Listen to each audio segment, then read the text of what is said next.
Large amounts of cocaine found on Virgin Gorda vessels. Signatures against the return of Dolphin Discovery franchise continues to rise. Shadows Supershots launched a special edition on the Virgin Islands portraits, and Junior Minister of Tourism, Akia Herbert, joins us in studio as she reflects on a recent competition. And of course, your weekly arrest blotter. These and more stories when 284 News returns.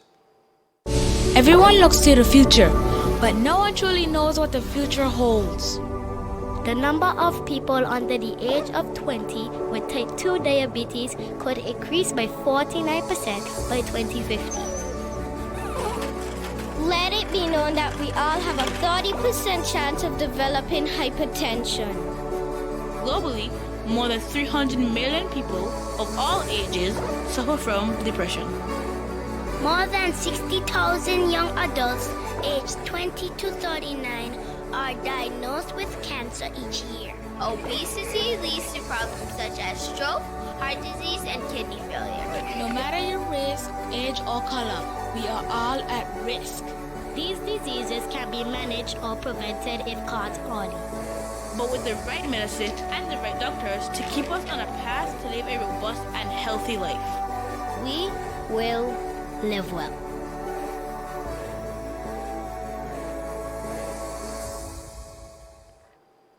Welcome everybody. It's Tuesday, October 18th, 2019, another beautiful day in the British Virgin Islands. I'm Ron Grant. Let's get right into it. Topping our newscast today, a senior public officer, Gregory Skelton, has been appointed as acting commissioner of the Department of Motor Vehicles. Skelton, whose appointment took effect on October 1st, 2019, has taken over the position from Bethsaida Smith-Henley, who was appointed back in December of 2018. It is not clear why she was replaced as the acting DMV boss. A media release from the Ministry of Transportation said Skelton's role as the acting head of the department includes ensuring continual development of procedures and guidelines for the department, examining and licensing drivers and registering vehicles in accordance with laws, rules, and regulations. He is also responsible for ensuring awareness of changes to policies and procedure of relevant to the needs of the government and the wider BVI. The new acting commissioner will also manage the department's challenges, activities, relationships, resources, development, and networks, and will prepare and manage the annual budget as the department's accounting officer.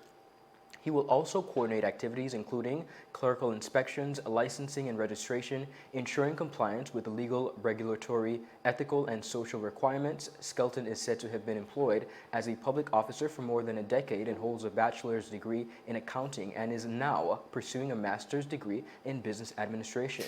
He has served as the senior accounts officer at the DMV, among other things. The post of DMV commissioner became vacant, as we all know, late in 2018 when the now transportation minister, Mr. Honorable Kai Reimer, resigned to run for public office. Local photographer Andre Shadow Dawson has launched a remarkable piece of work detailing years of Virgin Islands history and heritage. The first 51 photos details the events of Hurricanes Irma and Maria, and the next 99 pages details a recollection of priceless moments depicting all aspects of Virgin Islands history and heritage, from Jos Van Dyke to Anegada, Virgin Gorda, and of course Tortola. Mr. Dawson has been capturing moments since 1977 and is excited about his new piece of work. His launch is taking place this afternoon at the Central Administration Complex, Breezeway, at 5 p.m. Of course, we here at 284 Media caught up with Mr. Dawson, who had a message for all Virgin Islanders. Take a listen. I'm thankful for the opportunity. I am Andre Shadow Dawson. My book launch, Shadows Supershot Special Edition, is Friday, 18th October, 5 o'clock at the Breezeway, the Government Administration Building. I am proud of this production. It is featuring photos from Hurricanes Irma and Maria. That's the first 51 pages. And the other 99 pages, it's a unique collection of the beautiful BVI. There are a lot of unique photos, super shots, rare photos. I think this is a book every household in the BVI should have. It's good for a souvenir, good for taxi drivers to market the BVI. And as you can see, viewers, we here at 284 Media made sure that we got our very own copy of the book, which will be on sale at this afternoon's launch. It can be purchased for $75, so make sure you do get a copy. It's a very interesting piece of work, and we congratulate Mr. Andre Shadow Dawson on publishing this piece of work that details a lot of history and heritage on the Virgin Islands. Still ahead, of course, Junior Minister of Tourism Akia joins us in studio as she recaps her experience at a recent regional competition, and signatures continue to pour in as residents oppose the return of the Dolphin Discovery franchise. These and more stories when 284 News returns. Every 39 minutes, someone is killed by a drunk driver. Every minute, someone is injured by a drunk driver. 8 teenagers die every day in alcoholic-related car crashes. Motorcycle drivers comprise the highest percentage of drunk drivers in fatal crashes.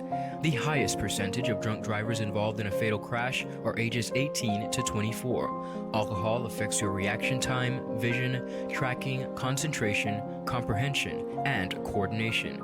Remember, when you drink and drive, you put the health and safety of yourself and others at risk. Select a designated driver, carpool, hang out in groups, don't leave your friends behind, and know your limit. 284 Media is concerned about the well-being of all and wishes everyone safety as we traverse the roads. Celebrate in style, but please don't drink and drive.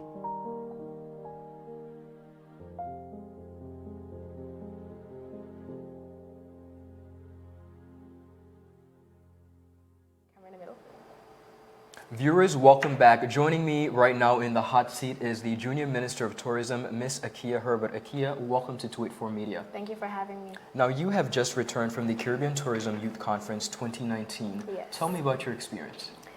Overall, I had a great experience. I met a lot of new people. I got to visit the island of Antigua and Barbuda. We went on different sites. The competition itself, it was really engaging. I learned a lot. The question segment was the most nerve-wracking, I would say. But overall, it was a good experience. The results were good. Everybody was satisfied and pleased. Now, what did you take away most from this conference as you returned back home?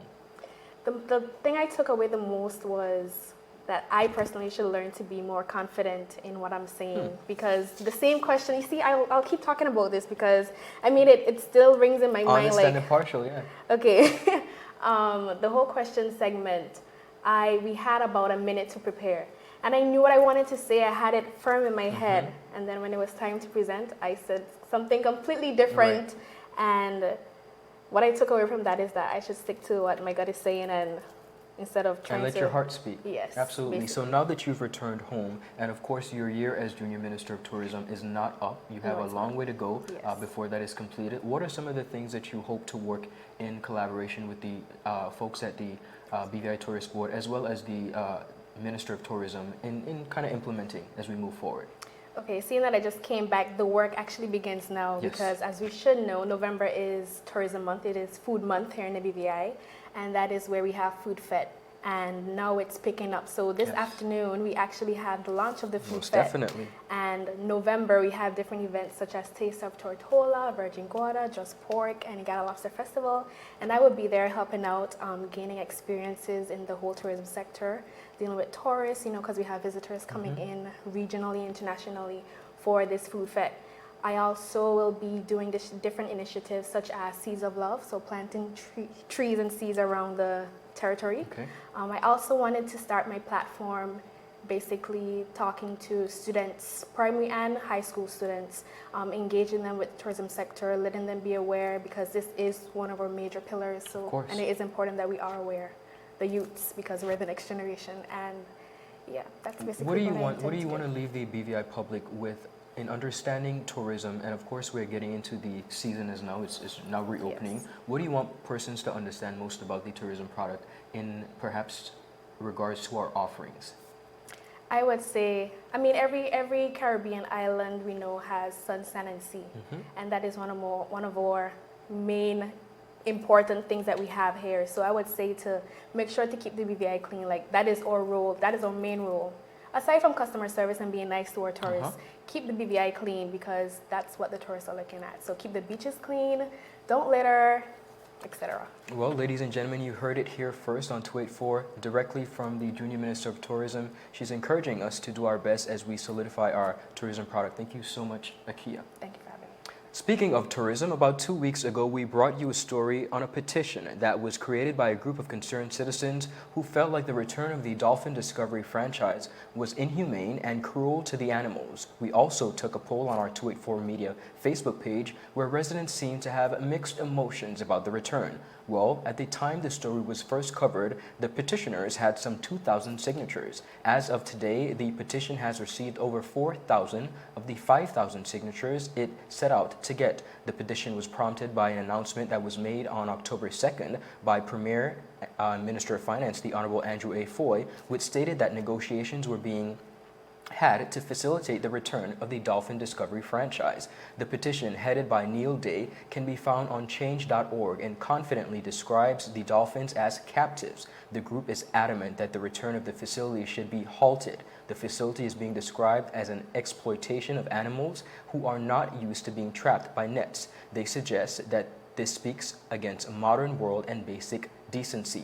When Premier Foy announced that the negotiations were being had, he stated that the return of the dolphin negotiations should be finalized and signed in the next 2 months, with the return of the facility taking place in 2020. Now it is unclear as to what will come from the petitions and whether or not the concerns of some 4,000 plus residents will be given due attention. One thing is for sure, they are doing everything in their power to ensure this project does not move forward. On yesterday, October 17, 2019, members of the Royal Virgin Islands Police Force confirmed that large amounts of cocaine were found on a vessel under the name Alita on Virgin Gorda. The large bust was a joint operation between the Royal Virgin Islands Police Force and HM's Customs, which resulted in the significant seizure of drugs. Similar busts have been ongoing throughout the territory of the Virgin Islands as the Royal Virgin Islands Police Force and HM Customs seeks to crack down on the war against drugs. Up to press time, it was not confirmed if any arrests were made. However, investigations are ongoing. And now on to our weekly arrest blotter. Jerry Thomas, 53 of Seacows Bay, arrested and charged for unlawful possession of a controlled drug. He was granted bail in the amount of $5,000. Akeem Hopkinson, 21 of Long Trench, arrested and charged for assault occasioning actual bodily harm. He was granted bail in the amount of $10,000. Kyle Barronville, an inmate at Her Majesty's Prison, 3 counts of assault of a prison officer, assault on a police officer, and escaping lawful custody. Rashawn Donovan, 24 of Long Swamp, arrested and charged for assault occasioning actual bodily harm and criminal trespass. Rajiv Pickren, 33, and arrested and charged, for reckless and negligent navigation of a vessel. Aaron Headley, 24 of Great Mountain, arrested and charged for unlawful possession of a controlled drug. He was granted bail in the amount of $3,000. A 17-year-old male arrested and charged for assault occasioning actual bodily harm.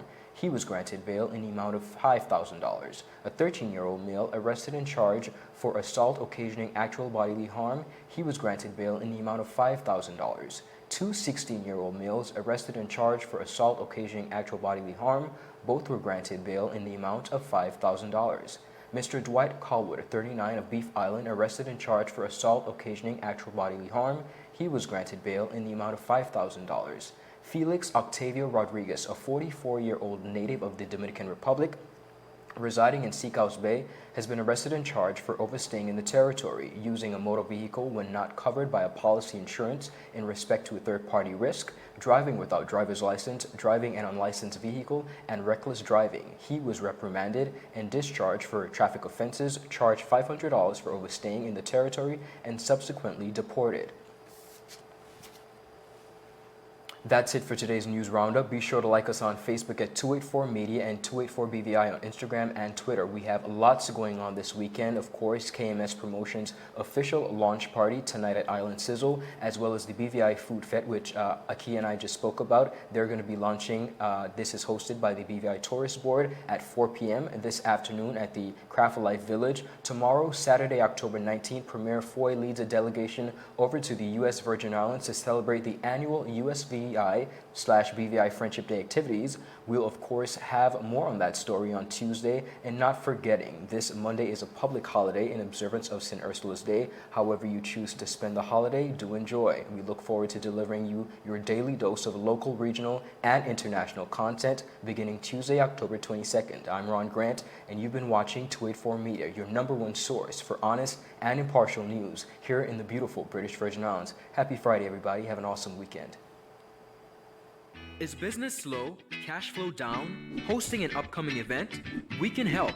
Advertise with 284 Media and take your business or event to the next level by enhancing your present marketing and messaging strategies. Allow our team of experts to create a personalized ad that sets your business apart from all the rest. This could be your business or event. So, what are you waiting for? Contact our marketing team at 284media@cctbvi.com. Advertising with us works. When you need to stay connected with friends and families at home or abroad, the best choice for you is Freedom. CCT Freedom. With the lowest rates in the market, our Freedom plan gives you unlimited calls and texting. Plus, our Freedom One package includes 10 gigabits of super fast unlimited LTE data and unlimited calls to the BVI, USA, USVI, Canada, Puerto Rico, and UK lines. Why pay for overages when you can enjoy CCT Freedom? Stop by at one of our stores today and speak with one of our representatives to find out more about our CCT Freedom packages.